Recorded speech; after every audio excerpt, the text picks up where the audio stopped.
Assalamualaikum warahmatullahi wabarakatuh. Kembali di channel Agus Sauri. Nah, oke teman-teman, kali ini kita masih membahas terkait tentang Aircam ya. Yang mana pada beberapa hal yang mungkin dalam pengerjaan Aircam ini agak sedikit menjadi kendala. Nah, apa saja kendala yang dihadapi oleh teman-teman dalam pengerjaan Aircam? Oke, langsung saja untuk kendala yang pertama. Ini kan pertanyaan dari teman-teman sendiri. Jadi ada yang tanya, Pak mau tanya kenapa tanggal belanja sudah lewat tanggal masuk dana, tanggal realisasinya nggak bisa disamakan dengan tanggal nota, pasti maju 1 hari. Nah, diberikan contoh seperti ini. Misalkan tanggal 20 Agustus, tanggal masuknya dana tanggal 15, tapi pas mau realisasi itu tak sesuai dengan nota, tak bisa tanggal 20, bisanya tanggal 21. Nah, biasanya kalau ada kejadian seperti ini itu terjadi ketika kita melakukan realisasi pada jam yang bukan jam kerja atau ketika malam hari. Jadi diusahakan kita itu waktu merealisasikan Aircam itu pada jam kerja, jangan di malam hari. Nah, oke, untuk yang selanjutnya ini Pak, untuk realisasi itu harus sama ya dengan rencana belanja. Kalau yang cair pos tahap 1 dan tahap 2, staf BKBA kinerja berarti semua harus direalisasikan juga. Iya, kan kita juga membuat rencana untuk yang nantinya akan direalisasikan di baik itu pos tahap 1 dan tahap 2 ataupun di BKBA, semua direalisasikan sesuai dengan yang kita rencanakan. Misalkan nih ternyata nggak sesuai, misalkan pembelian barang harusnya rencananya beli 3, ternyata di situ beli 4 atau beli 2. Ya, rencananya yang harus disesuaikan dengan realisasinya. Nah, seperti itu.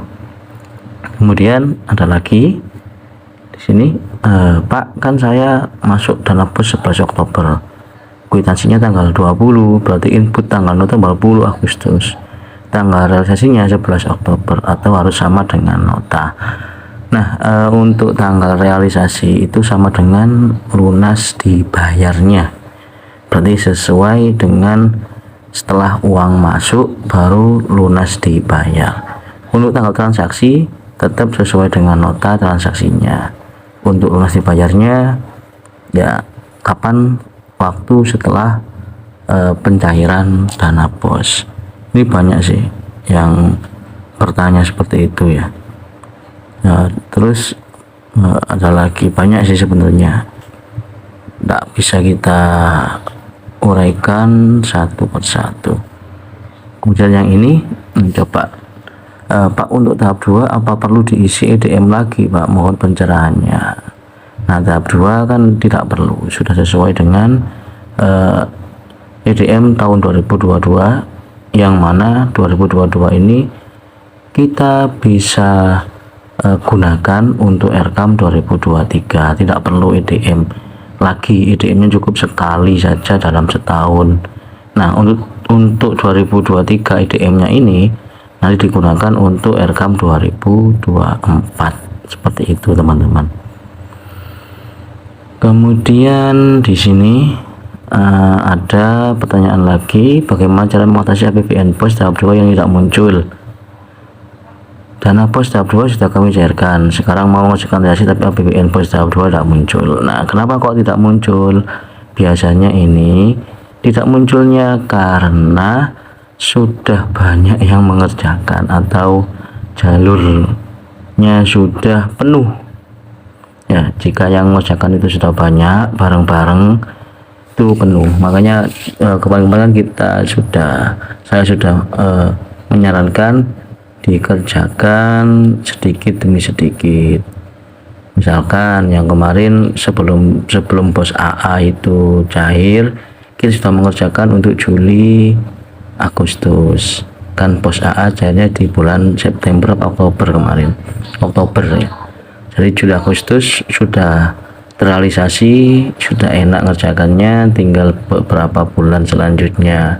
Seperti itu sih. Kalau cara saya untuk mengerjakan itu tidak langsung semuanya, memang saya kerjakan bisa mingguan, bisa juga bulanan.